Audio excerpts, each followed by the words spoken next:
มีเงินแสนเงินล้านก็บ่มีความหมายหรอกหากร่างกายบ่แข็งแรงเนาะคือคนป่วยมีนั่นแหละเฮ็ดหยังก็บ่ได้และอีกความหมายหนึ่งคือมีเงินแสนเงินล้านก็บ่มีความหมายหากไม่นำมาช่วยผู้อื่นโดยไม่หวังสิ่งใดตอบแทนบ่มีเงินแสนเงินล้านกลับกลายเป็นกองอาวุธสังหารตัวเองซ้ำคือคนรวยๆหลายๆคนนั่นแหละหลายๆคนทำตัวเองจะเข้าไปตีสนิทกับคนรวยคนมีเงินเข้าใจว่าคิดว่าเขาสิซอยเลยเจ้าของแล้วก็เอาไปแค่ยกอ้างอวดตนว่ากูฮู้จักเข้าใจว่าล่ะกูฮู้จักเขาดีกูสนิทเขาก็คือว่าแค่ว่าสิไปเอาชื่อเสียงเขามาคมหมู่ก็มีเด้แต่ก็มีแนวกินอันใดดีๆหรือว่าอันใดเป็นเครื่องใส่ของซอยดีๆแน่นี่อยากเอาไปให้เขาเด้แม่นบ่ล่ะหลายคนเป็นทั้งสั้นเด้ถ้าได้อันนั้นอันนี้เป็นของปลาของแปลกเนาะสมมุติได้บางต้นจากตัวหนึ่งมาเนี่ยโอ้ยว่าน่ะเจ้านายเอาไปให้เขาเขาก็เอาไปเฮ็ดกินดีๆนี่แหละแล้วเพิ่นก็ได้แค่ได้คุยได้รู้จักกับเขาซื่อๆเด้ซ้ำนั้นก็เอาได้คนเนาะหลงคักหลงแน่หลงว่าคนอื่นสิซอยเจ้าของเองนะหลายแบบหลายอย่างถึงว่าเป็นของบ้านนี้ของเก่าโบราณที่ได้มาแบบนั้นแบบนี้แต่เอาไปให้เขาเด้อยากไปทำทาว่ารู้จักเขาติดซอยตัวเองบ้านนี้คนบางพวกบ่เข้าใจเกรงใจคนจังสั่นอีหลีเด้เนาะบางพวกก็เป็นสั่นอีเด้นั่นแหละก็แปลกประหลาดอยู่เพราะว่าหยังคนบ่เข้าใจความจริงของชีวิตเจ้าของเองเพราะว่าบ่อาศัยคำสอนพระพุทธเจ้าบ่อาศัยธรรมะมาเป็นเครื่องเปรียบมาเป็นเครื่องเทียบเลยเกิดการหวังให้คนมาซอยตัวเองนี่กับพึ่งพาผู้อื่นแม้กระทั่งสื่อเสียงก็เอาไปอวดคมคนอื่นใดคือกันแล้วก็หวังพึ่งพาสิ่งศักดิ์สิทธิ์ทั้งหลายนั่นแหละบางพวกก็อวดอ้างว่าของดีอันของดีของขลังเอาไปอวดเด้ยังในตระกูลนั้นอาจจะมีของดีของขลังว่าเขาเจ้าอาจจะเป็นโจรหรือเป็นนักเลงมาก่อนตีลั่นฟันแทงบ่เขาเจ้าเป็นนันนี่เด้ก็เอาไปอ้างได้คือกันเนาะแปลกประหลาดบ่ล่ะอ้างแต่นางสันนั่นแหละหลายแบบแต่คนก็เชื่อจังสันดีเด้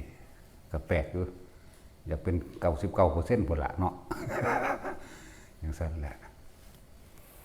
เวลาเอามาเปรียบเทียบมันอย่างคนขยันอยู่ที่ไหนก็ลำบากเนาะ คนขยันอยู่ที่ไหนก็ลำบากเลยจักว่าแต่ว่าคนดีแต่ปากอยู่ที่ไหนก็สบายเพื่อนว่าคนขยันอยู่ที่ไหนก็ลำบากส่วนคนดีแต่ปากอยู่ที่ไหนก็สบายคนเก่งใจเห็นในอันนั้นดอกว่า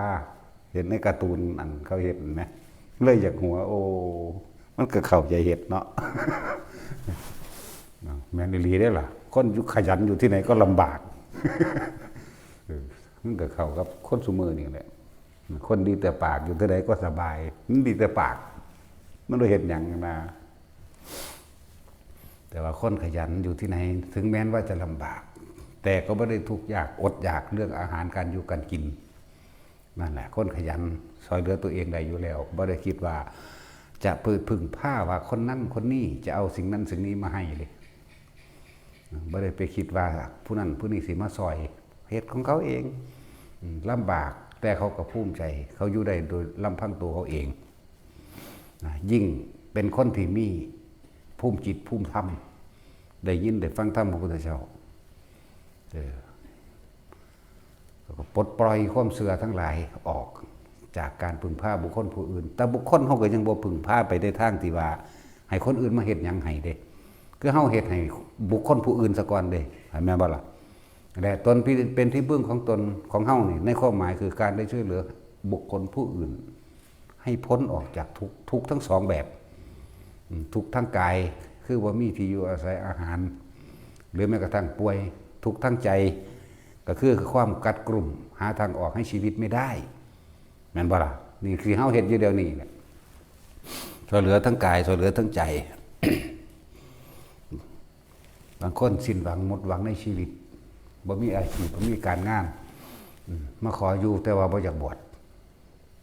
มาอยู่ไปแล้วก็สอนงานให้ผู้นั้นผู้นี้เฮ็ดสอนงานให้เป็นมีอาชีพติดตัวได้บาดนี่บ่เคยเฮ็ดงานเฮ็ดเวียกปักภูมิยกตัวอย่างอันว่ากระเลืองกิ่งไปโลดนี่มาล่ะปักภูมิมันบวชได้จักมื้อ7มื้อมันก็บ่ได้อยากบวชมันมักผู้สาวบวชเน้นว่าแม่นบวชพระดอกถามว่ามึงเฮ็ดหยังเป็นจักอย่างบ่มึงสิเอาไปเลี้ยงผู้สาวมึงน่ะหามึงได้เมียมามึงสิเอาหยังไปเลี้ยงลูกเฮ็ดหยังบ่เป็นซึกไปฝึกงานนำเขาน่ะก็เขาบักโกะบักสมชายมื้อนี้แหละฝึกงานให้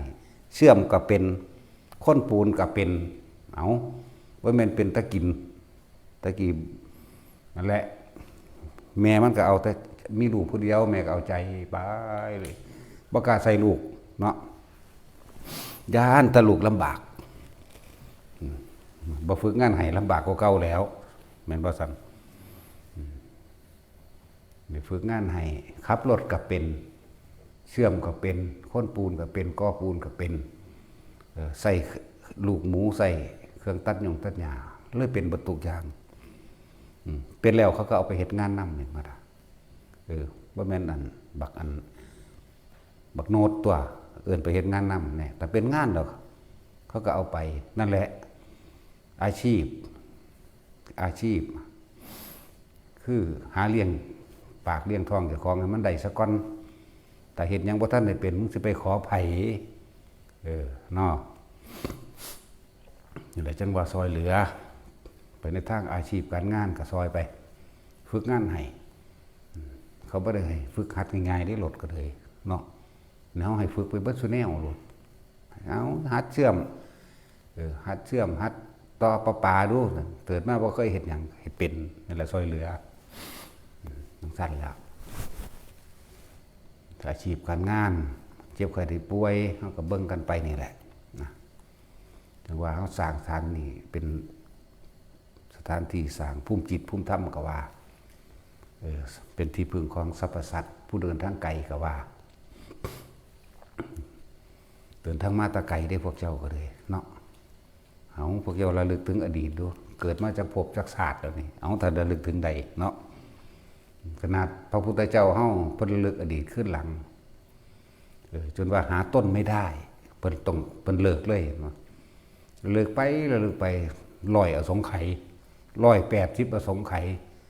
ยังมีอีกหรือไม่ยังมีอีกอยู่เลิกอดีตเป็นสิ่งที่ผ่านมาแล้วไม่ควรคำนึงคาดถึงอนาคตที่ยังไม่เกิดบอกมีผู้ใดคาดคะเนดนเดาได้ฉะนั้นจงทำปัจจุบันให้ดีที่สุดเถอะนี่เป็นลงมานี่เลยนั่นแหละลงมานี่เดินว่าคนเดินทางไกลพวกเขานี่เดินทางมาไกลครับเราละแต่หูจักต้นแต่ของมาเกิดเริ่มต้นแรกอยู่ใส่หาบ่ได้เด้พอมันเป็นวัฏจักรไปว่าหมุนไปว่าวนดุดดังล้อเกวียนมาหูแล้วมันก็ล้อกลมๆนี่เจ้าก็หมุนอยู่ในล้อเกวียนแต่ว่าหนทางของล้อเกวียนจักมันจะไปใส่เนาะ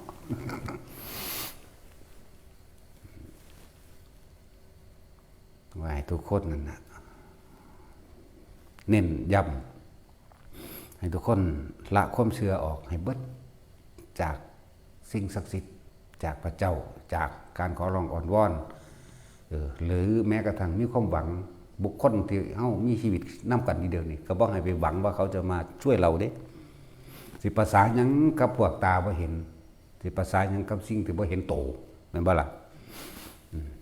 เลิกงามยามดีนี่ก็บ่เห็นโตจังมันเป็นโตของใดคนทั้งเสือเนาะดูดงดูเดืองเลิกงามยามดีมันผีสางนางไม้เทวดาอินทร์พรหมพระเจ้าทั้งหลายหังแล้วเลยแนวบ่เห็นโต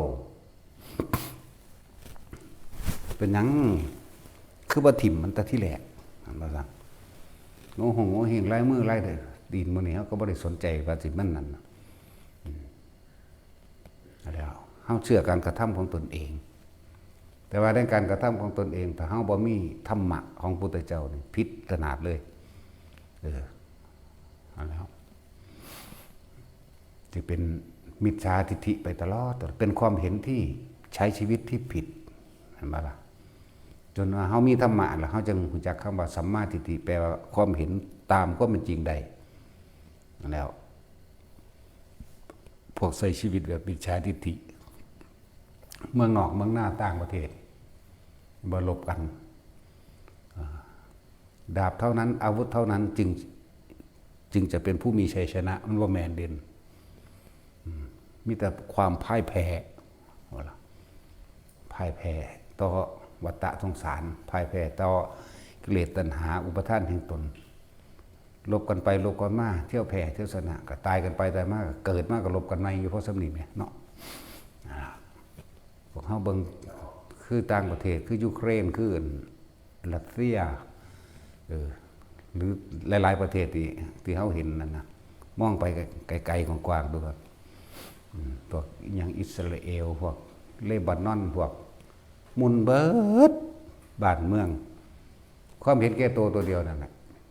ว่าโดยธรรมะคือความเห็นแก่ตัวความอยากเอาชนะความอยากมีอิทธิพลคุ้มคนอื่นให้อยู่ในอำนาจแห่งตนจากความเป็นผู้นำผู้เดียว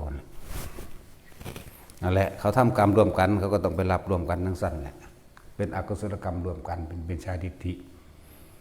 เขาบอกแม่นเพิ่งจะทำเพียงแค่นี้เลยเขาทำมานานแล้วเขาเป็นกันมาจังสี่มา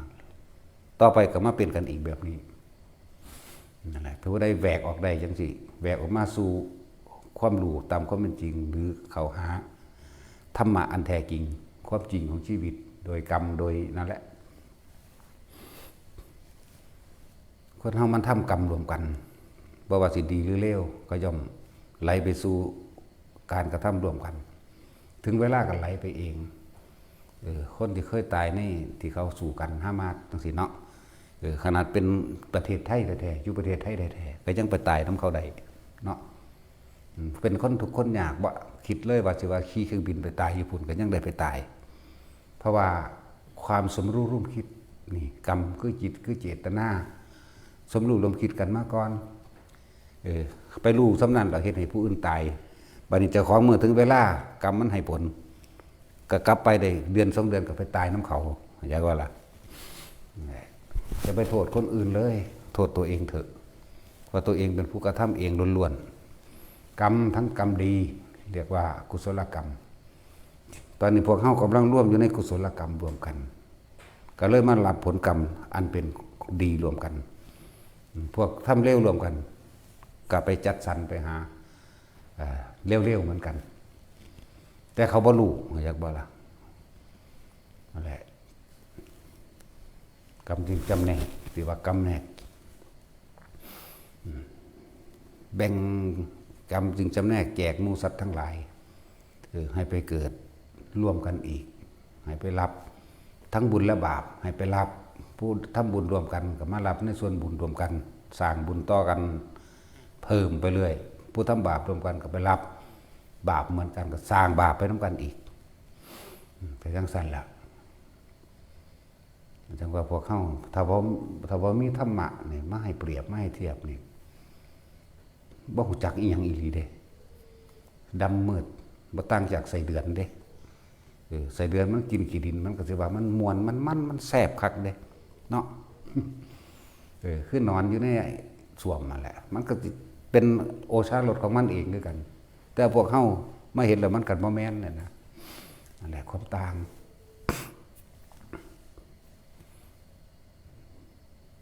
ถ้าเคยได้ยินได้ฟังธรรมมาพอมีพื้นฐานแม่นบ่มากก็ช่างเด้มีคุณค่าเด้ธรรมะพุทธเจ้าการได้ยินได้ฟังธรรมมานี่มีคุณค่าว่าเฮาสิเฮ็ดอิหยังผิดพลาดไปบางอันบางอย่างคนที่เคยสั่งสมเอาไว้นะอย่างเช่นคำว่าผู้ใดเห็นทุกข์ผู้นั้นเห็นธรรมผู้ใดเห็นทุกข์คือมีความประสบทุกข์เป็นอันมากอกหักผิดหวังล้มเหลว ที่เห็นโดยการป่วยก็ตามจะเห็นด้วยความเจ็บไข้ได้ป่วยก็เอิ้นว่าเห็นทุกข์เป็นทุกข์โดยประสบการณ์ตนเองจะเห็นโดยความอกหักผิดหวังโดยการทำธุรกิจต่างๆบ่ได้ดังใจถูกโกงถูกปล้นถูกกี้ถูกทุบถูกตีก็เรียกว่าเป็นทุกข์แล้วก็หันมาขอความธรรมอาจจะเคยได้ยินได้ฟังไปศาสตร์ใดไม่รู้ละหรืออาจจะมีผู้คนไปบอกไปแนะนิดๆหน่อยๆอีกอย่างหนึ่งก็เลยว่าคือมันถูกอยู่แล้วพอต่อไปบอกความจริงให้ฟังเอิ้นมาทำสะกิดปั้วขึ้นมาคิดใดได้บัดนี้นั่นแหละคนเห็นทุกข์คนประสบทุกข์เป็นอันมากจึงเข้าใจความจริงของชีวิตแต่เฮาก็ต้องอาศัยพระปัญญาของพระพุทธเจ้าออกมาแสดงเฮาจึงแยกแยะได้ผู้ใดเห็นทุกข์ผู้นั้นเห็นธรรมบาดนี้สมควรแก่ธรรมในการฝึกหัดปฏิบัติตามความเป็นจริงแห่งตนผู้ใดเห็นธรรมผู้นั้นเห็นเราตถาคตเป็นความจริงเด้ตถาคตสิเว้าโดยสุญญากาศแปลว่าตามันเป็นของมันเช่นนั้นหรือจะตถาคตสิเว้าโดยรูปธรรมคือเห็นพระพุทธเจ้าเป็นองค์เข้าใจบ่ล่ะเหมือนกับเฮาเห็นนิมิตต่างๆนั่นแหละนี่ก็ได้นะเป็นกำลังใจอย่างใหญ่หลวงเด้อันนี้ก็เว้าไปตามเจ้าของเห็นมานี่บ่ต่ำกว่า3,584,392พระพุทธเจ้า93กับองค์นี้แหละองค์นี้ก็เห็นแต่ว่าบ่ได้บวชนำเลยบ่เว้าบ่ได้เลยว่าบ่ได้เป็นเอหิภิกขุนำเพิ่นนั่นตั้งเงินบ่พยาคอนเจ้า3,584,393พระพุทธเจ้าได้บวชนำแค่92พระพุทธเจ้า3ล้านเด้นี่มาบอกรัดเอา92คือเด้แต่ว่าอันที่เว้ามานี่1องค์บ่ได้บวช2องค์3องค์บ่ได้บวชนำก็บ่เว้าแต่เห็นอันนี้เอาเฉพาะเว้าที่เจ้าของเคยได้บวชเพราะฉะนั้นว่ากูบวชมา3ล้านชาติกูนับพรรษาใส่กูเถอะแม่ยังว่าเพราะมันกูหาก็บวชได้สูเด้ซั่นที่จริงมีเยอะกว่านั้นอีกอันนี้เว้านับเอาเฉพาะบวชเอหิภิกขุบวชต่อปากเรียกว่านี่อันสมัยมาเป็นพระโคดมอยู่นี่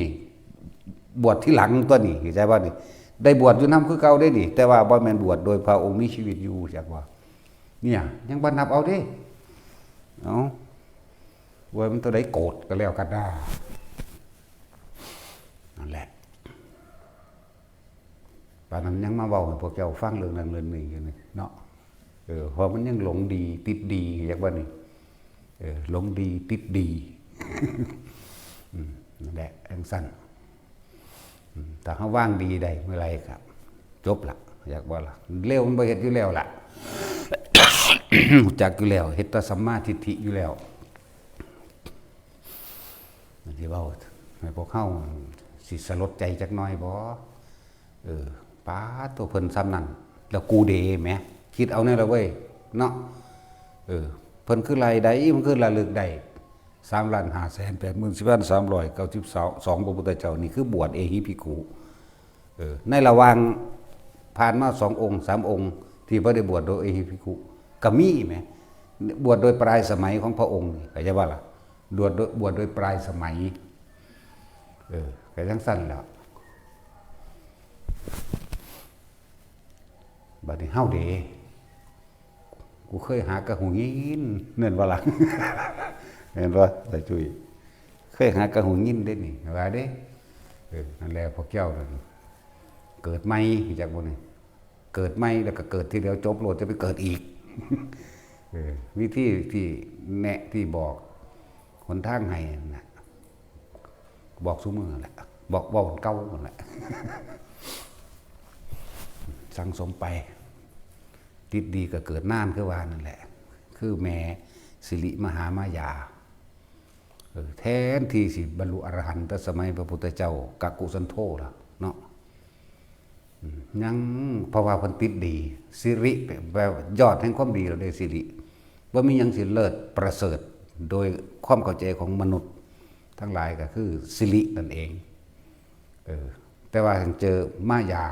แล้วก็บ่แม่นมายายังหน่อยเลิ่นมหามายาเลิ่นพระนางสิริมหามายา ถูกความดีหลอกเฮ็ดให้เวียนว่ายแต่เกิดเป็นทุกข์คือเก่าเพิ่นเกิดในตระกูลกษัตริย์เกิดไปในแต่เศรษฐีกษัตริย์หรือพราหมณ์อยังที่โลกยกย่องนั่นแหละเห็นบ่ล่ะแต่ก็ทุกข์แต่ก็ป่วยแน่เกิดเป็นแม่พระพุทธเจ้าพอเขาดมเมื่อกี้นี่ก็ให้คิดฮอดลูกอยู่ได้ว่าสิตายไหม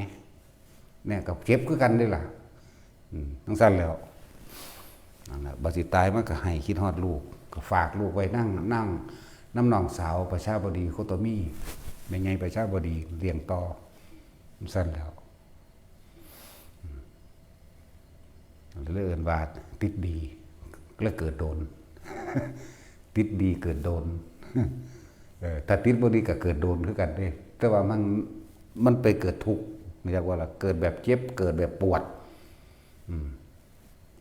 พระเจ้าเคยถามต่อของไปเวลาเห็นมดแดงหลายๆต้นกำเนิดมดแดงมาจากไสนอ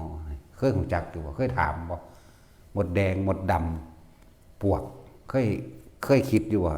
ตะกี้มันก็เป็นคนคือกูนี่เคยคิดอยู่บ่แม่นว่าซั่นถ้าเหตุกรรมหยังหนอมันจึงเป็นจังซี่เคยถามตัวเองอยู่บ่นั่นแหละเขาจึงบ่เงิดไผเลยไผสิรวยไผสิแนวใดก็ช่างรวยมากต่อใดก็ช่างถ้าบ่เป็นคนมีคุณธรรมความรวยนั่นแหละจักเฮ็ดให้ตัวเองตกสู่ความทุกข์มหันตทุกข์อย่างใหญ่หลวงเลยเขาจึงบอกว่าบ่ได้แม่นค่าของคนเด้อรวยหรือเรียนสูงบ่มีค่าหยังดอกถ้าไม่ทำประโยชน์เพื่อผู้อื่นโดยไม่หวังสิ่งใดตอบแทนนี่จังเป็นค่าใดคนเฮาสิคิดถึงกันจริงๆนะก็คิดถึงความดีกันซึ่งกันและกันเด้คิดถึงเคยเอื้อเฟื้อช่วยเหลือแบ่งปันคิดถึงเด้แต่ว่าบ่แม่นแบบคนมีอำนาจบังคับกันเด้มันบ่ได้คิดถึงเด้เอาผู้บังคับบัญชาการสูงสุดบ่ว่าสิเป็นทหารบ่ว่าสิเป็นตำรวจบ่ว่าสิเป็นผอ.เป็นครูหรือเจ้าใหญ่นายโตเป็นเจ้าของบริษัทใหญ่เพียงใดก็ช่างที่เขาเคารพนับถือที่เขายอมพอเขาเห็นน้ำเงินที่เขาฟังความเห็นตามเขาเห็นน้ำเงินนั่นบ่ซั่นแต่ว่าคนที่เคารพนับถือโดยความจริงใจจริงๆเนี่ยเขาบ่ได้เห็นน้ำเงินเด้เขาอาจสามารถปกป้องเฮาก็ได้เห็นบ่ล่ะเขาเฮ็ดเพราะว่าเขาสำนึกในคุณธรรมความดีของบุคคลผู้นั้นนี่จริงๆได้การยอมรับเคารพนับถืออย่างสั้นแหละตกทุกข์ได้ยากหรือลำบากอันใดสมมุติว่า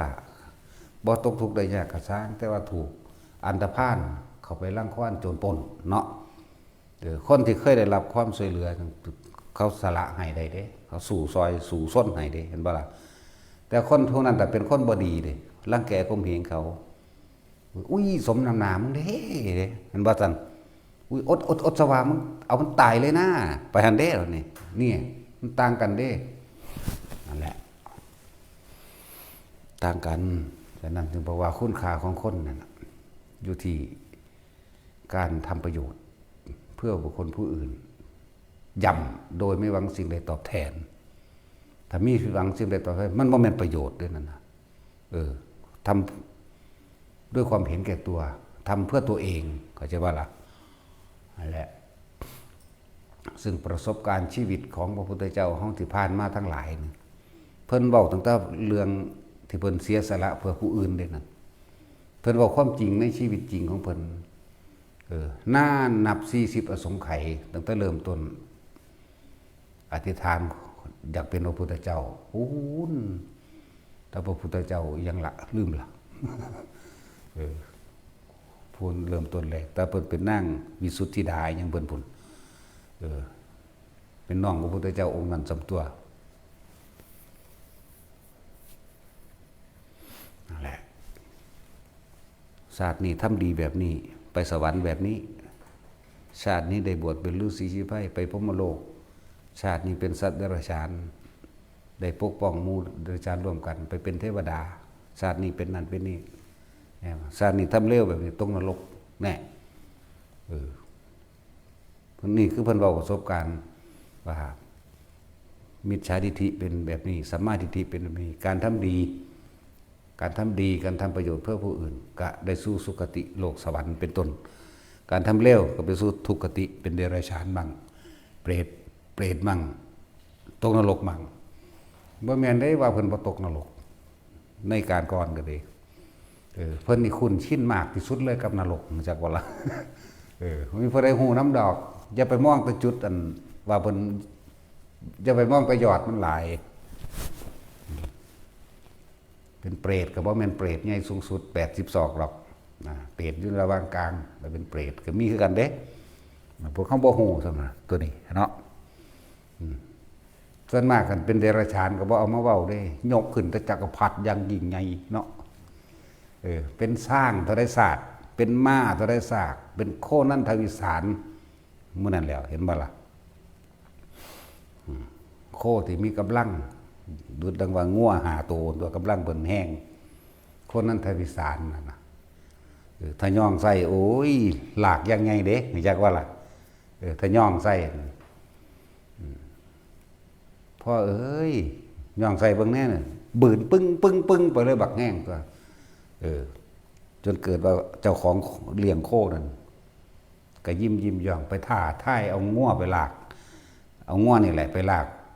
เกวียนในหาลอยล่ำว่าจะบ่ได้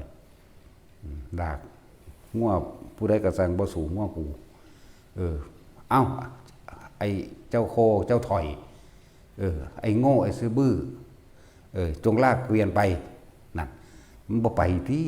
อยากว่าล่ะทำตาเห็ดแง่ๆเขาเดียวกับนอนลงแง่ๆนั่นเดียวกับนอนลงมันก็แพ้ที่นั่นแหละเพิ่นถึงบอกว่าการกล่าววาจาอันเป็นที่น่ารัก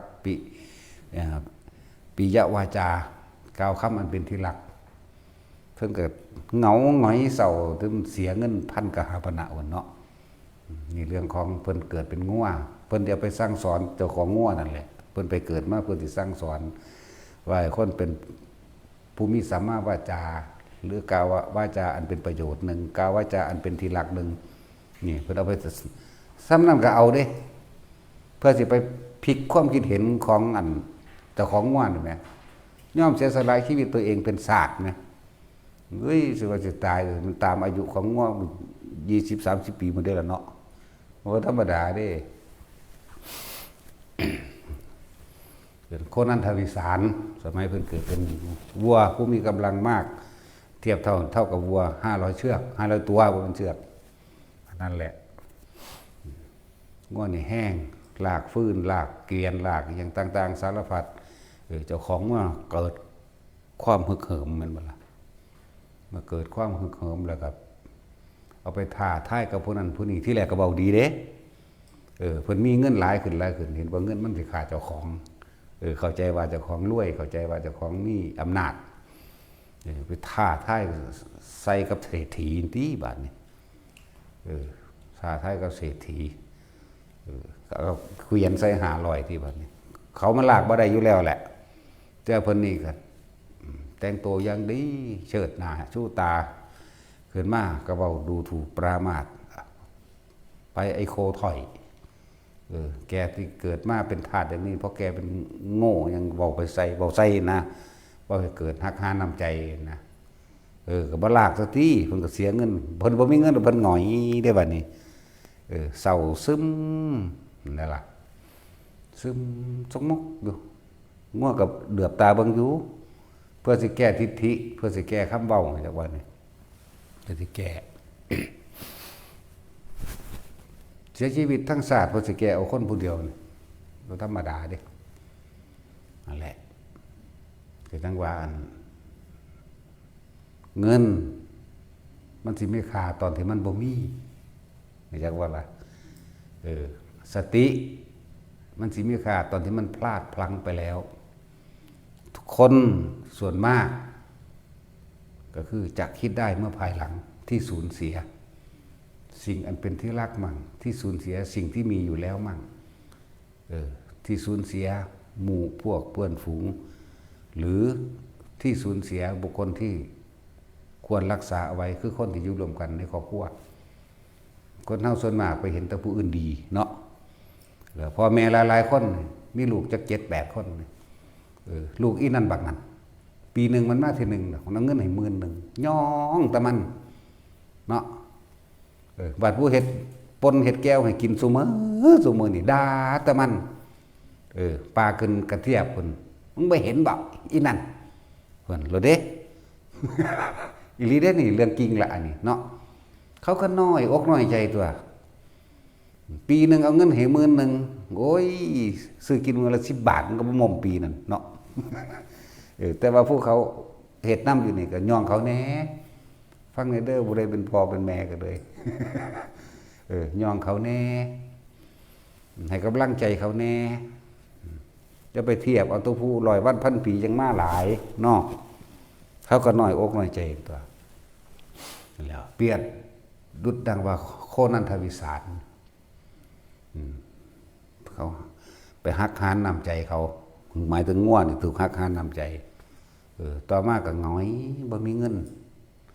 เศร้าง่วก็แอบเบิ่งอยู่ตลอดเอา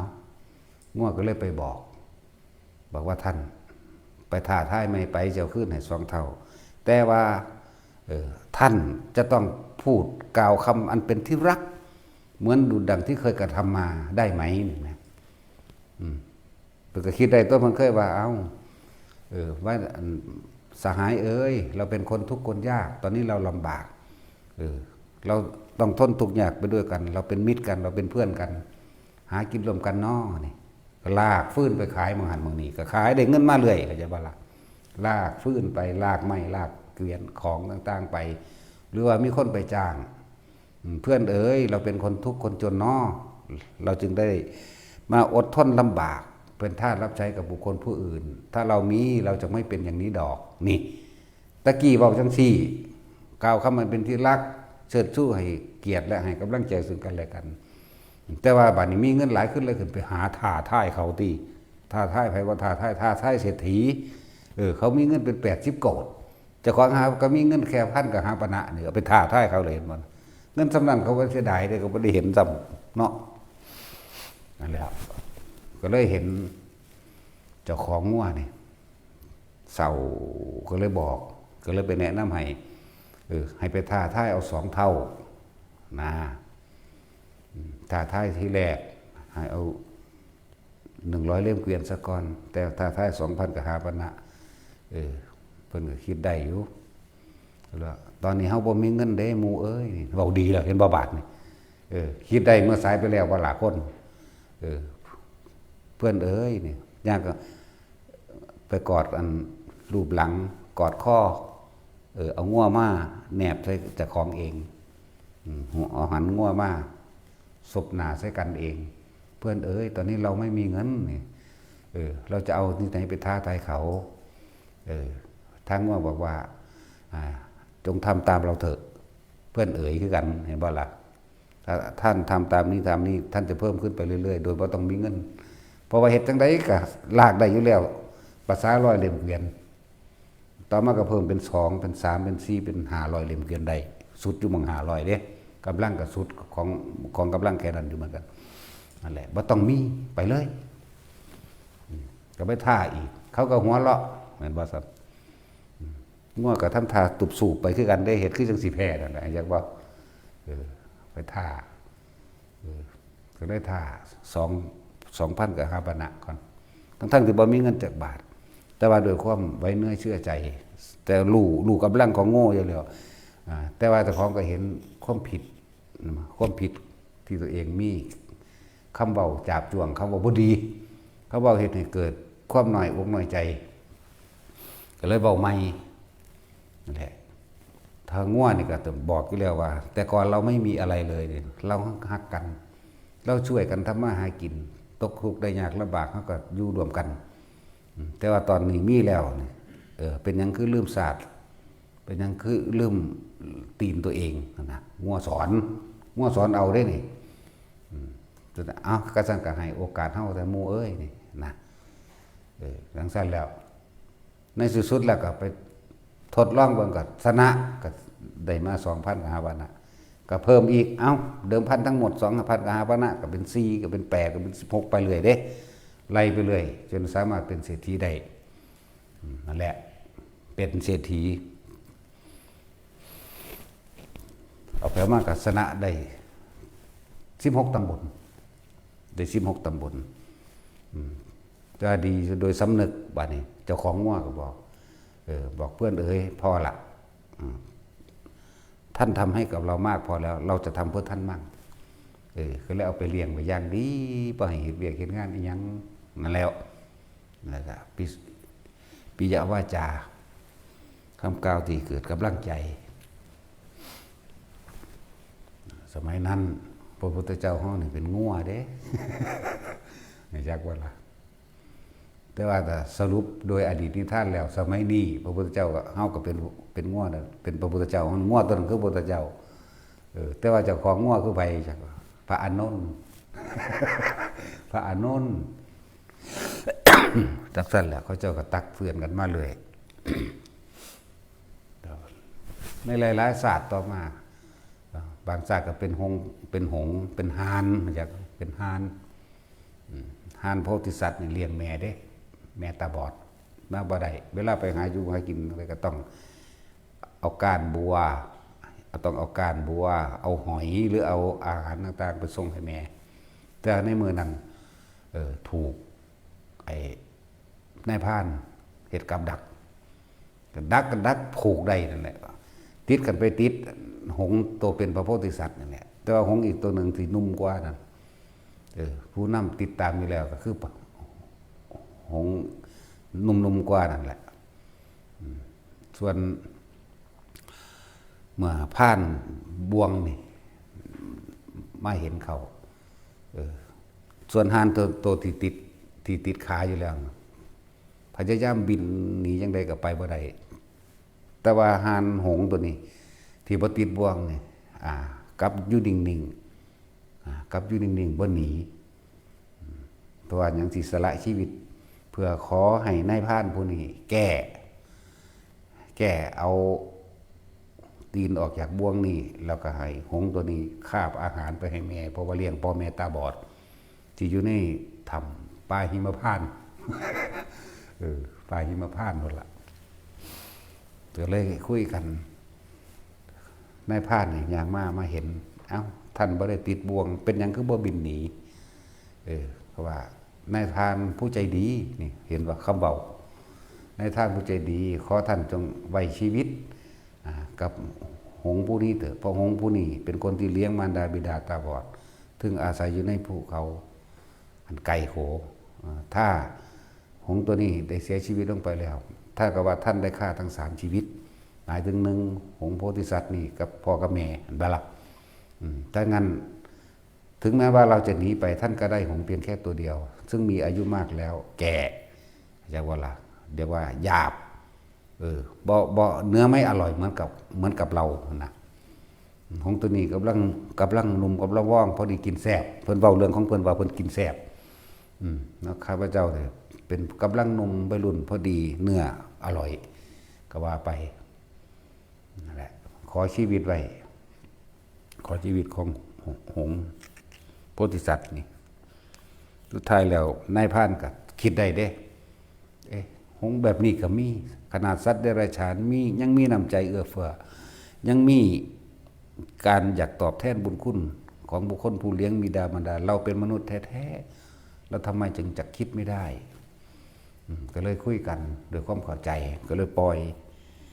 ก็เลยว่าต่อไปนี้พวกท่านจงมานำอาหารในสระของเราสระบัวมีมีแหนมียังเต็มไปเบิดในหันแหละอันเป็นอาหารเราจะทำที่กั้นเอาไว้นี่จักว่าล่ะกั้นบาดนี่สระนี่ห้ามล่าสัตว์ก็จะว่าล่ะก็เลยอนุญาตให้พวกหงส์พวกนี้ไม่กินในสระของเองนั่นแหละนี่คืออำนาจแห่งความกตัญญูแล้วก็อำนาจแห่งความเมตตาหรือเสียสละของหงส์ผู้บ่ได้ติดบ่วงนั่นคือพระอานนท์สรุปนิทานใช่ป่ะนี่ผู้ติดบ่วงคือพระพุทธเจ้าเฮาส่วนมารดาบิดาก็นั่นแหละที่เป็นมารดาบิดากับพ่อแม่พ่อใหญ่สุโธธนะกับแม่ใหญ่สิริมหามายาดอกอาจจะเป็นมารดาบิดาอีกคู่หนึ่งเรียกว่าล่ะซึ่งเป็นผู้เรียกว่าคุ้นเคยเป็นพ่อแม่ในมาจากมนุษย์ถึง500เคยเป็นลุงป้าเอาถึง500เคยเป็นปู่ย่าตายายกับยายก็ถึง500นั่นขนาดนั้นได้เขาเจ้า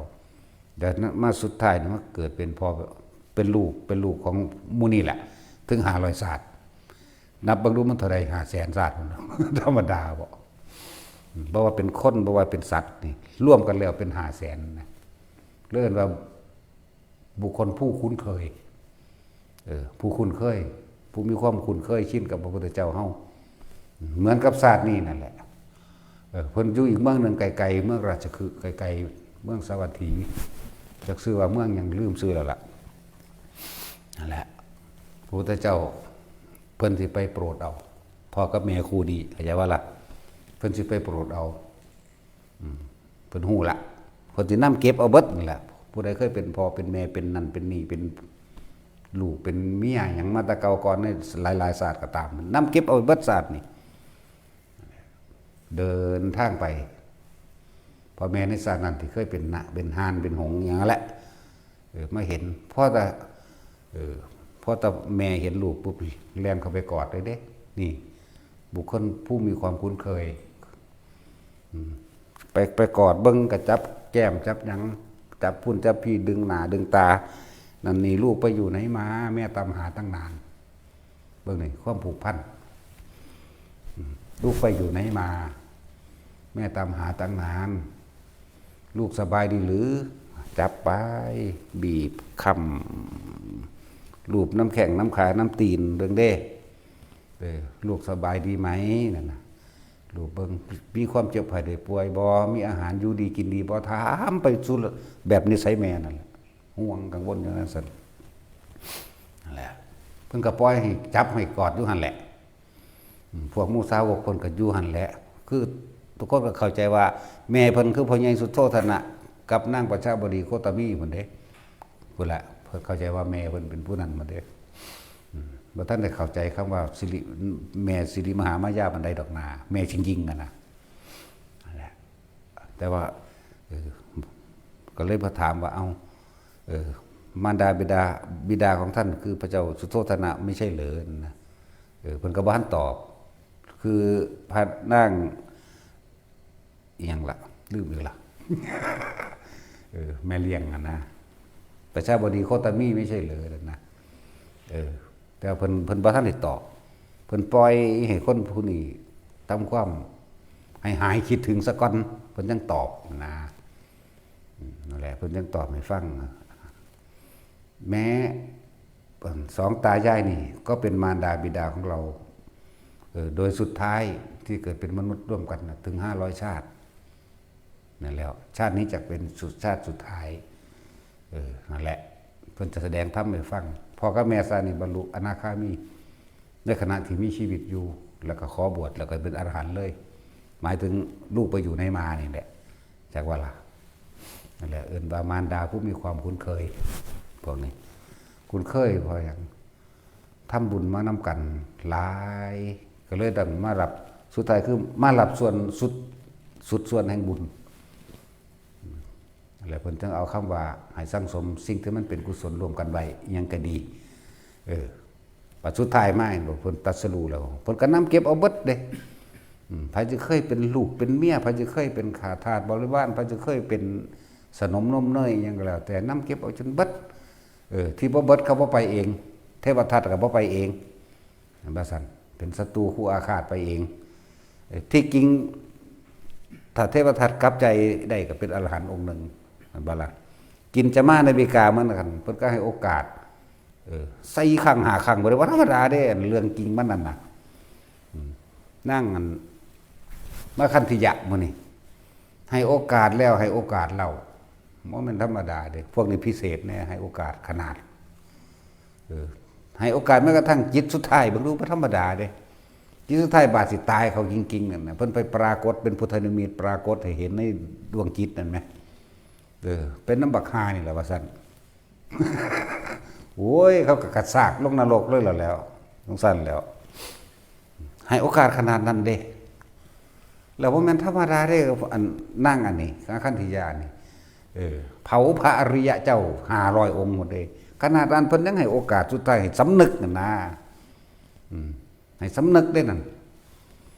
ให้สำนึกว่าขอขมาพระพุทธเจ้าที่เคยดูถูกตั้งแต่พุ่นละแต่เพิ่นไปนั่นก็พ่อแม่เพิ่นคือกันเด้นั่นไอ้ พ่อแม่ของอันยังล่ะมาคันธิยะนั่นนะพ่อแม่ของมาคันธิยะก็เคยเป็นพ่อแม่ของพระพุทธเจ้าเขาในอดีตศาสตร์อะไรบ้างนี่สองคนนี่สองพ่อแม่สองคนนี่ก็บรรลุอรหันต์ได้นั่นแล้วเทศนาเกี่ยวกับอสุภะนี่แหละแต่ว่าเปรียบเทียบนางมาคันธิยะนี่เป็นดุจดังว่านังห่อขี้ของโซโคยังก็ว่าไปสองผัวเมียนี่ฟังแล้วบรรลุอนาคามีครับแต่จังไปบวชแต่ว่ามาคันธิยะเกิดอาฆาตแค้นเห็นว่าไปเสนอตัวเองกับพระเจ้าอุเทนนั่นแหละเพื่อหวังสิจะทำลายนั่นแหละจะมีเรื่องมาหลายอย่างทำลายพระเจ้าบ่ได้ก็ทำลายสาวกคือนั่งกันยังละยังบดีข้างหันแล้วนั่นแหละขนาดนั้นที่เพิ่นเป็นปรากฏพุทธนิมิตนี่เพื่อให้อยู่ในปัจจุบันแล้วก็เพื่อให้สำนึกขอขมาเพิ่นแล้วก็ขอขมาต่อสิ่งที่ตัวเองเคยกระทำมาแต่ว่าก็ตกนรกอยู่เข้าใจว่าแต่ว่าก็เปลี่ยนสำนึกโทษตัวเองได้ก็เป็นสัมมาทิฏฐิได้นะเหมือนกันกับเทวทัตนะเทวทัตยังสำนึกได้เด้ถึงจะทำอนันตริกรรมตั้งหลายอย่างสุดท้ายแล้วก็เปลี่ยนความเห็นไม่ได้สำนึกผิดมาตลอดจนถึงสุดท้ายแล้วเหลืออีกประมาณกิโลนึงสิถึงวัดเชตวันที่เขาไปขอขมาพระพุทธเจ้าพระพุทธเจ้าบอกว่าอานนท์แม้กระนั้น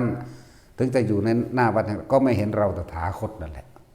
หรือว่าอกุศลกรรมเวลามันให้ผลมันหอนมันห้นมันเห็นให้ลืมเบิด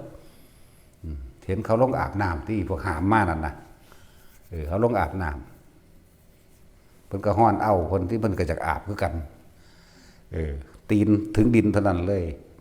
แผ่นดินบ่อาจสามารถรองรับสารเลวใดก็บุบลงเลยแล้วดูดเป็นดินสูบทั้งเป็นทั้งดิบอันนี้แล้วลูกศิษย์บริวารเพิ่นใครเนี่ยตัวมากลับใจใดอยู่อันหามมา4 คนนี่ภิกษุ4 องค์นี่นั่นแหละหลงผิดไปส่วนโกกาลิกะไปใช้เป็นโรคตุ่มขึ้นเต็มต้นเต็มโตปรามาสพระโมคคัลลาภาษาลิบุตรจากปะละว่าเป็นเลวว่าเป็นสารพัดนั่นแหละเว้าให้เพิ่นพุทธเจ้าให้โอกาสขนาดเด้โกกาลิกเธอจะพูดอย่างนั้นโกกาลิกะเธอพูดอย่างนั้นเธอต้องไปขอขมาการที่จะหากัลยาณมิตรอย่างสารีบุตรและโมคคัลลาหาโอกาสไม่ได้นะเธอจงไปขอขมาเมื่อท่านทั้งสองอดโทษให้แล้วเธอก็จะพ้นจากโทษนั่นเองยังเว้าต่อไปอยู่ว่าเป็นคนหยาบช้าเลวซามบายังไปว่าให้อยู่เห็นบ่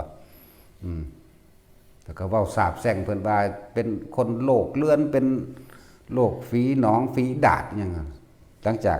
ออกนี้จากพระพุทธเจ้ามาแล้วก็มาป่วยแต่ว่าก่อนที่พวกก็ตีเทวทัตก่อนเด้เฮาเบิ่งในหนังซีรีส์เทวทัตไทยโกกาลิกะได้ตีมันบ่แม่นเด้โกกาลิกะนี่โมโหโกรธที่อนุญาตให้พระโมคคัลลาภาษาลิบุตรมันนำเอาภิกษุ500ขึ้นไปพอตามมาถึงเพิ่นไปเบิ่งแม่เพิ่นตายกลับมาแล้วโดดเข้าใส่กันเลยตีเลือดกระทุ้งออกปากพุ่นล่ะนั่นแล้วจังมาสำนึกได้โกกาลิกะมึงเป็นไผมึงกระจอกงอกง่อยเห็นบ่ล่ะกูนี่เป็นกษัตริย์กูเฮ็ดใส่พระพุทธเจ้ามาเท่าใดครั้งแล้วเพิ่นก็ยังบ่เฮ็ดอีหยังกูยังให้อภัยตลอดนี่สำนึกเลยเห็นบ่ล่ะถึกตีนที่จังสำนึกได้เขาก็ซัดเอาสันติซัดเทวทัตแล้วหนีไปหาพระพุทธเจ้าเด้อันนี้ก็เลยหนีไปหาพระพุทธเจ้าเพื่อสิไปประณามพระโมคคัลลาภาษาลิบุตรที่เพิ่นโมโหที่มาดึงเอาสาวกที่หนีมาภิกษุลงผิดมา500นั่นน่ะเข้าใจว่าล่ะในสมัยนั้นกับหลวงปู่เฮาที่โตข้างมาสู่มื้อนี้ก็คือหลวงปู่ขาวหลวงปู่มุ่นนั่นแหละหลายองค์อยู่นั่นแหละหลายองค์อยู่เด้หลวงปู่ขาวหลวงปู่ชอบยังแน่มีอยู่ให้หั่นแหละหลวงปู่ลุยมื้อนี้หลายอยู่นั่นแหละใครตัวเขาจะกระพ้นเอาเด้อเนาะโอ้ยเว้าแล้วยังตะกูนี่แล้วอยากให้เด้เหลือตะกูนี่บ่เด้ว่าธรรมดาเด้นี่มันระลึกสำนึกมาตรงนี้มันมาเหลือตะกูนี่บ่ขนาดนี่เป็นเรื่องส่วนตัวแต่โกกาลิกะหลังจาก ออกบ่ย่อมขอขมาพระโมคคัลลาสารีบุตรก็ไปได้อาทิตย์หนึงก็เป็นตุ่มเปื่อยอยู่ผู้เดียวใหญ่ขึ้นสำหัวผู้มือใหญ่ขึ้นทำหมักตุ่มนุ่มแตกตายซ้ำพุ่นละยินให้นรกพุ่นละนรกอีหยังแน่ละ หลายสื่ออยู่จื้อบ่ได้นังสั้นโอ้อายุ20,000 ปีนรกว่าซานแม่มึงบาดนี่ นรกหลุมนั่นนะฉันซื้ออะไรลืมซื้อนรกหลุมนั่นแล้วแหละเอาคิดว่าจังซี่ซะปีหนึ่งเท่ากับแบบนี้ในของอายุนรกตัวนั้นกระสอบใส่ในหมักง่ากระสอบ200 กิโลที่เฮาใส่ข้าวสารนี่ไหมนั่นแหละแต่เก็บในหมักง่ายัดกับไปในกระสอบจนเต็มเพียงปากนั่นขึ้น1 วันนรกอุ้ยโดนปานจักสิวาจังใดแล้วพอได้อยากหัวจักก็ลงไปสะก่อนเบิ่งเนาะพอจะคลอดลงไปบ่จักปีวะปีนรก กระสอบนึงนั่นแหละ จักสิวาจังใดเพิ่นนึงเทียบไว้ดอกชื่อว่าได้เป็น1 ขาลีเป็น20 ขาลียังคนว่าไปในหั่นแหละสมัยนั้นเครื่องตวงสมัยนั้นคือสื่อแทนเงินว่ากหาปณะจังซี่นะสิว่า1 บาท 2 บาทนึงก็ว่าไปนะเพิ่นเทียบหรือการวัดกรีดจังซี่ตะกี้วัดความยาววัดคำว่าเท่านั้นไรเท่านี้ไรนะวัดเมตรเท่านั้นกรีดเท่านี้กรีดมานับเบิ่งกรีดแล้วโอ้137 ศอกคุณโอ้ยจังซี่ตอนนั้นก็สร้างมันดอกมันคนละสมัยวะ ฮู้อยู่ดอกกี่ขั้นว่าเพราะสำนั้นแล้วว่าให้ฟังแล้วก็เลยซึ่งลึงอยู่เพราะสำนี้แหละไผก็เลยเนาะตาจุ้ยนั่นแหละถึงว่าไอ้โกกาลิกะกระตกนรกกันนั่นแหละลงไปแล้วส่วนเทวทัตยังสำนึกได้โกกาลิกะสำนึกบ่ได้เด้ยังเป็นมิจฉาทิฏฐิมิจฉาทิฏฐิมีโทษร้ายแรงยิ่งกว่าอนันตริยกรรมที่สำนึกได้จากบ่ล่ะที่สำนึกได้แม้นว่าเทวทัตนี่สิตกนรกถึง100,000พุทธเจ้าพ้นจากนรกมาแล้วก็ยังว่ามันมีหม่องจบอยู่ว่าได้เป็นพระพาเจกับพุทธเจ้าองค์หนึ่งตัวโดยการเปลี่ยนความเห็นใหม่เปลี่ยนทิฏฐิใหม่สำนึกแล้วก็ถือเอาพุทธธรรมสงฆ์เป็นที่พึ่งอย่าบ่ล่ะโดยอานิสงส์แห่งการถวายกระดูกข้างก็เลยสิได้เป็นพระพาเจกองค์หนึ่งอัตถิกะปัจเจกพุทธะเป็นพระเจกองค์หนึ่งมีอายุยืนพร้อมเด้แล้วก็บ่ค่อยได้กินอาหาร จอยแห่งมีตะนังห่มกระดูกไปบิณฑบาตทั้งใดก็บ่ค่อยได้กินแต่ก็บ่ตายเป็นหากินนี่ยังที่เก็บมาได้จังซี่ก็สะดุดล่มหัวซักเฮ็ดให้อาหารเปื้อนไปน้ำดินก็เก็บกินไปน้ำดินนั่นแหละก็กินแบบนั้นแหละนั่นแล้วจังซั่นนี่บางที่เขาเอาอย่างดีสุดก็คือเขาเอาอาหารบูดไปทิ่มก็ถามเขานั่นแหละว่าน้องหญิงเอามาทิ้งใส่บาตรให้อาตมาก็ได้ก็ได้กินเป็นอาหารบูดอาหารเน่าว่าเราเป็นคนอิจฉาคนบัดซุแนวโลด อย่างสั่นแล้วแต่กับพ้นอยู่ดอกแต่สิได้กินอาหารอิ่มมื้อสุดท้ายก็พอดีกับตายเหมือนกันกับพระองค์นั้นแหละจักซื้อวางได้แล้วลืมแล้วพระองค์นั้นก็เลย รูปเรื่องเล่าขึ้นให้อยู่ได้แต่ว่าชื่อซื้อบ่ได้นี่พระองค์นั้นยังละที่ทุบตีอันพระอรหันต์นั่นแหละ เรื่องเล่าขึ้นอยู่ตอนนี้แต่ว่าซื้อบ่ได้นั่นพลาดละ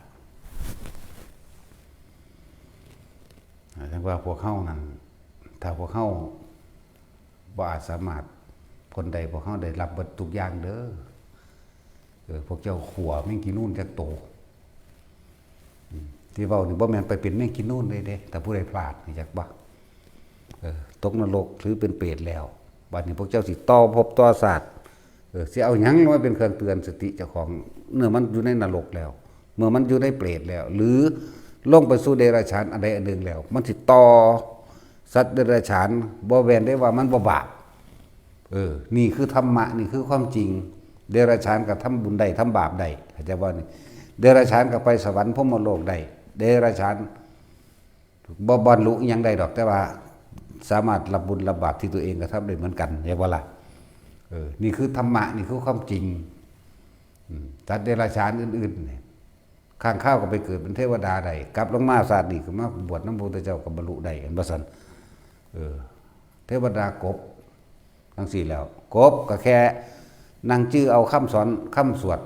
มนต์ที่พระเพิ่นทำวัดซุมื้อจัก4:30 น 5:00 นสิแม่เขาตีหัวปั้วเย็นวาบขึ้นอยู่ทั้งสวรรค์ก็ยังได้นั่นแล้วเดรัจฉานหมาก็เป็นพรหมได้เห็นบ่จับพระตายจังซี่มันก็มีจิตเป็นอารมณ์นึงเพียงแค่ปัจธรรมชาติเบิ่งธรรมดาว่ะปลาดุกมื้อนี่ฟังพระองค์นั้นสวดกุศลธรรมากุศลธรรมาเพิ่นทองบ่ทันได้คล่องเพิ่นก็เลยเอาหนังสือมาสวดพุ่นแต่สมัยพระพุทธเจ้ากัสสปะพุ่นแหน่ก็ยังไปได้ศาสตร์นี้ก็เลยมาเกิดเป็นภิกษุที่มักนั่งสิริมานี่แหละให้ฟังแล้วพวกเฮาว่าอายเดรัจฉานบ่ว่าเนาะแต่ค้อนจะเอาดีๆเด้เจ้าผู้ใดตกนรกก็สิลงไปจัดการเองเด้ก็สิบอกให้เด้เขาเว้าด้วยขวานอีปิกก็เปลี่ยนใหม่แล้วเด้เอาไม้ก้อนหินนี่แหละมันจะหินผู้ไหมหินแกรนิตไหมเนาะสู้เห็ดกลมๆมีกูแน่กูจะเอาไปทุบค้นบางสิ่งบ่ได้ว่าจะเป็นถีบผู้ใดขึ้นเด้จะซ้ำทุบลงมันหนักก็เข้าเด้แนวสอนให้อันนี้มันง่ายคักแสนง่ายไปแห้งแล้วเห็นบ่ผู้ใดตั้งใจมาดอกฟังเห็ดน้ำเขาโลดบ่ต้องสงสัยหยังหางคนเห็นเขาเว้าบ่ถึงหน้าที่ก็เป็นแน่สั่นตัวที่มันบ่เป็นเพราะว่ามันเทียบมันบ่ถิ่มของเก่าบ่ถิ่มสัญญาเก่าสัญญาเดิมความรู้จำแม่นอยู่บ่องค์นั้นคือวางสั่นองค์นี้คือวางสินะสั้นๆแล้วบ่ได้รู้จักสิสร้างกรรมฐานขึ้นมาอันใดอันหนึงเป็นเครื่องอยู่นี่คือเฮาเฮ็ดอยู่เดี๋ยวนี้แหละทรงชั้นเจริญสร้างโดยอนาปานสติเฮ็ดความรู้สึกนิ่มนวลกลางหน้าผากเนี่ยเพิ่นก็จิตตั้งมั่นเป็นตัวสำคัญหนึ่งเนาะนั่นแหละที่เว้ามานี่ทุกคนถ้าเฮาได้พลาดลงไปแล้วมันต่อเด้สิบอกให้เด้อมันต่อไปทั้งต่ำเด้ถ้าขึ้นไปทั้งสูงมันต่อสูงได้อยู่เด้ต่อมันไปทั้งต่ำที่มันต่อต่ำมาจากวันนี้ไปพลาดตกนรกแล้วโอ้ยเรียงลำดับเอาบัดนี้นรกอันนึงนั่นน่ะบริวารมัน 2,000 บ่แม่นมื้อเดียวสิแล้วสิ้น 2,000 เด้โลกเกิดดับอยู่จักเทื่อแล้วสิว่าสิสิ้น 2,000 แห่งนรกแต่ละอันโอ้ยธรรมดาบ่ว่าแล้วโอ้ยอุกอังคือหยังนี่ไม่ธรรมดาอันนี้ทั้งเว้าทั้งหัวนี่มันอุกอังคือหยังนี่เด้ไปเบิ่งอายุนรกแต่ละอันแต่ละอันหูยเท่านั้นเท่านี้ 2,000 ล้านปีเท่ากับ1วันนึงสิแม่มึงบาดนี่โอ้ย 1,600 ล้านปีเท่ากับ1วันมัน1,600 ล้านปีมนุษย์เท่ากับ1วันนรกนึงสิแม่โอ้ยเนาะผู้ใดบ่เชื่อก็ลงไปเบิ่งติด่ากูดิคักๆซะก่อนล่ะมึงได้ลงแน่ด่าโลดด่าจนเฮาตายพุ่นเนาะมึงทั้งสิหูจักดอกไปอ่อนๆก็ได้ไปแค่ว่า70บ่หาตั้งนั้นดอกไปแค่70 ล้านปีมนุษย์เท่ากับ1วันนรกนั่นก็ไปลองเบิ่งเนาะไปแค่เวทนานีนรกนั่นก็ได้เจ็บปวดแสบร้อนมันอิจฉาริษยาเนาะพวกนี้อยู่ในนรกเก็บปวดแสบร้อนว่าซั่นก็อุสุทธนรกเนี่ยเอาอ่อนขึ้นมาจักหน่อยอุสุทธนรกขี้เท่าร้อนแม่นเท่าที่ทานเพิ่งแดงกรึบเป็นขี้เท่ากบค้นไว้บัดนี้เลื่อนอุสุทะจากบ่ล่ะนั่นแล้วเอามีโอกาสแล้วอย่าพลาดง่ายๆที่ฟ้าเฮ็ดอยู่เดียวดีก็เลยแต่เผื่อผู้ใดว่าง่ายหลายก็ไปหม่องมันยากเนาะไปหม่องมันยากเด้อนั่นแหละแต่สร้างสมสิ่งที่มันเป็นกุศลซะแล้วก็สำนึกสำเนียกเอาแน่ไผก็ดียศถาบรรดาศักดิ์ของเจ้านั่นระวังใส่เป็นก็เป็น ใส่ให้ตายก็ตายเด้ตายจากคุณงามความดีเจ้าสิเป็นนายพลนายพันยังก็ช่างเถอะบ่ได้มีความหมายได้แต่เจ้าบ่มีคุณธรรมมันจะฆ่าเจ้าตายจากคุณงามความดีฆ่าเจ้าตายจากกุศลหลงไหลในยศถาบรรดาศักดิ์หลงไหลน้ำความมีเงินมีอำนาจยังก็ว่าเถอะเป็นเศรษฐีในเมืองคนแต่จะไปทุกทนในเมืองผีนี่ธรรมดาว่ะทุกทนในนรกอเวจีมันเด้อแต่คือว่าเราเอาแต่นรกมาคู่เขาเนาะกูเห็นขี้สร้างสูบยามาดอกว่ะมันสั้นแล้วมันบ่ขี้ดอกมันจะถูถือเหยียบมันนะแล้วเวลาใดอยากหูจักนรกดิบเวลาใดที่โกรธเกลียดเครียดแค้นอยากฆ่าผู้นั้นผู้นี้อยากทำลายคนนั้นคนนี้นั่นแหละนรกดิบนรกที่มีชีวิตอยู่นั่นนะจักบ่ล่ะแต่ว่าตายจริงแล้วนรกสุขตายเดี๋ยวนักกว่านั้นอีกบัดเจ้าเราร้อนกระวนกระวายในความรู้สึกเพียงใดจะก็ต้องลงไปตามนั้นอยากบ่ล่ะแล้วรวยก็รวยไปโลดมันสิรวยทำไรวะมันไม่มีประโยชน์หรอกถ้าไม่ช่วยเหลือผู้อื่นโดยไม่หวังสิ่งใดตอบแทนใช่ป่ะนี่จังว่าพวกเข้าแต่เบิดชีวิตมานี่ได้เฮ็ดอีหยังไว้เพื่อไผอยู่บ่เนาะสำนึกสำเร็จประมวลเบิ่งเด้อในชีวิตทั้งแต่จำความได้จนเท่าเด้อดีเคยซอยอีหยังผู้ใดโดยบ่หวังสิ่งใดตอบแทนบ่มีจักเทื่อบ่ปุ๊ยันบ่มีอยู่เนาะในน้อยทำน้อยแต่ว่าอ้างว่าตัวเองทำมากได้คนเนาะจังสั้นแล้ว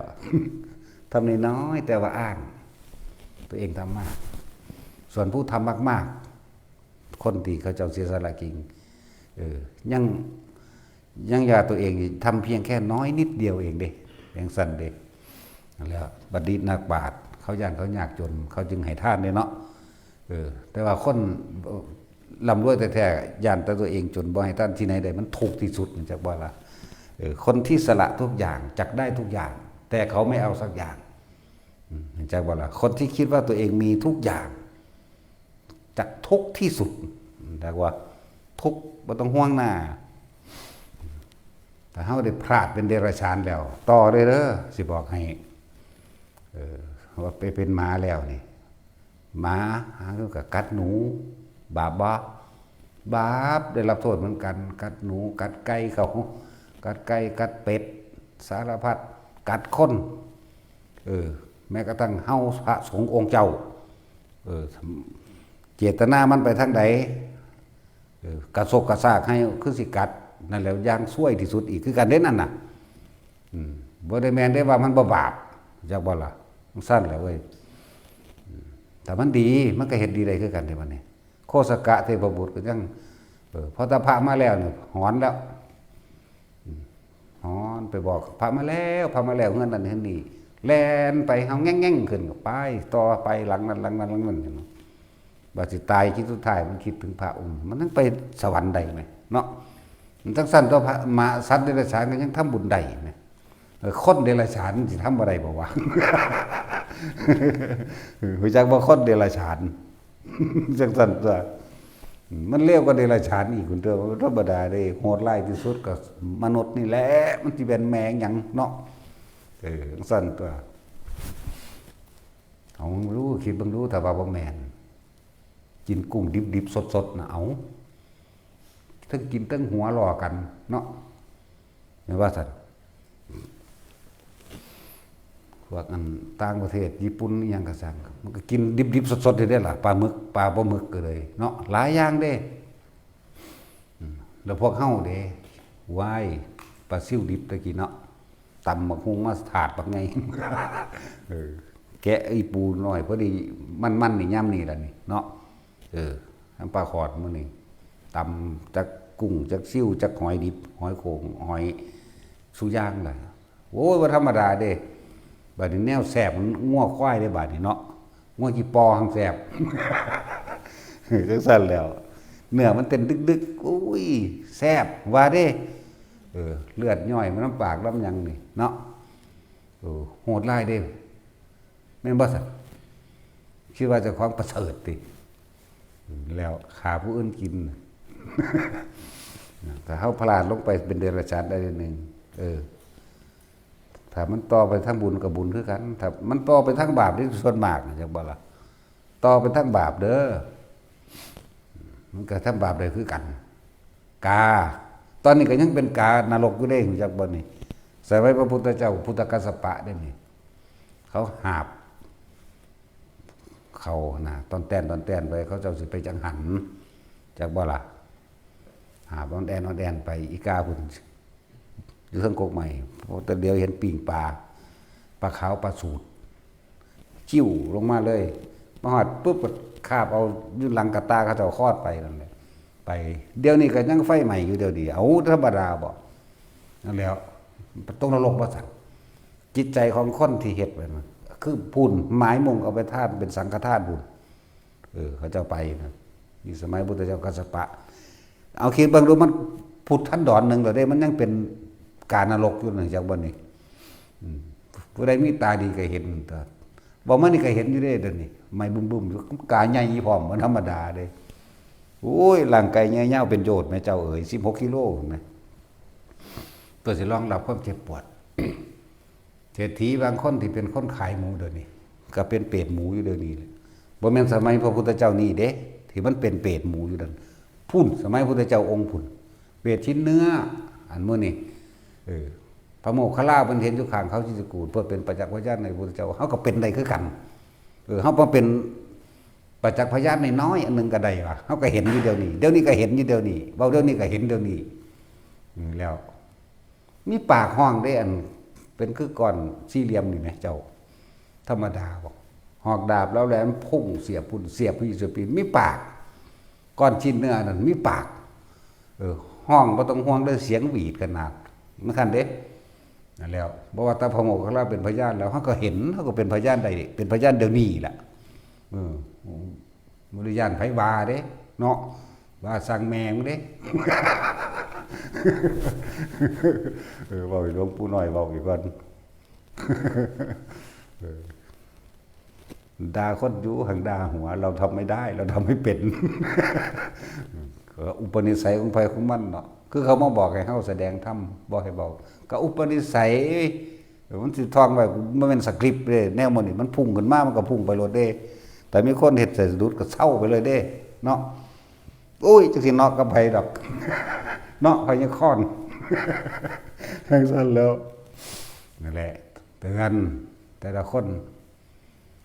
บ่ว่ารวยบ่ว่าจนทุกคนเกิดมาแล้วต้องตายหากินซ้ำตายเพียงกันเสมอกันบ่เลือกเลยบ่ได้เกี่ยวกันเลยบ่ได้เลือกหรอกว่าเจ้าสิเป็นศาสนาใดหากินแค่รอวันตายเสมอกันเบิดบ่ได้เลือกประเทศบ่ได้เลือกชนชาติวรรณะเกิดมาหากินเพียงแค่ตายเลยความสำนึกสำเนึกเอาไว้แต่ว่าจิตนี่บ่ตายพวกเจ้าสังสมสิ่งใดพวกก็ไปตามสิ่งนั้นสิ่งที่พวกเจ้ากำลังมีอารมณ์กับมันนั่นแหละอารมณ์ความรู้สึกนั่นสิพาพวกเจ้าเป็นภพเฮาก็สังสมสิ่งที่เป็นกุศลไว้ตัวเห็นบ่ล่ะรู้จักกุศลบ่เด้อนี่ แล้วฟังธรรมจึงจะเข้าใจได้จะคิดได้เมื่อสายไปแล้วพวกสัตว์นรกตั้งตัทุสานาโส7พระพุทธเจ้าเด้อพวกเจ้าอยู่ในนรกนั่นน่ะญาตินั่นแหละ ทุสานาโสนั่นน่ะยากว่ามันยาวพอนิทานมันนั่นน่ะกับหนึ่งยังโผล่ขึ้นมาเว้าทุลงไปล่ะเหมือน1 2 3 4เหมือนวนเป็นวงกลมผู้นี้ว่าทุสิเว้าต่อไปบ่ได้ลงไปผู้นี้สะผู้นี้ขึ้นมาสะนะผู้นี้ขึ้นมาโสแล้วจมลงไปกลับละเถือทดลองบ่พญาค้อนเจ้ากลับละค่ำนี่เบิ่งรู้นั่น7พระพุทธเจ้าหรอแม่แต่ว่าพวกโคดมเฮานี่ก็ยังตอนนี้มันถือว่าสะนั่นก็ลงไปอีกแล้วนี่ เพราะบานิพาริยะเมตไตรขึ้นมาสะกันนะไปอีกมันพัดได้แล้วง่ายเด้กำไรหลายๆอีกในช่วงระหว่างกลับนี่พูดอันตรธานตระกับสิ้นไปแล้วจักยามใดสิไปเกิดอันสารมันตะกับสิว่าสิตั้งโลกใหม่ขึ้นมาอีกธรรมดาบ่แล้วเป็นไปตามกรรมของหมู่สัตว์เบิดละยังก็ดีแล้วพูดสิว่าพระพุทธเจ้าองค์นั้นสิมาอีกเลยบ่เสือก็ตายไปแต่สินเล่าอยู่ในนรกขุมที่18มันได้เล่าว่าธรรมดาเด้ เขามี8แต่ถึง18กูเลยจังสนะหมู่เนาะ เอาว่าตัดสินเจ้าอยากชนะบ่ เอาสัมปทาน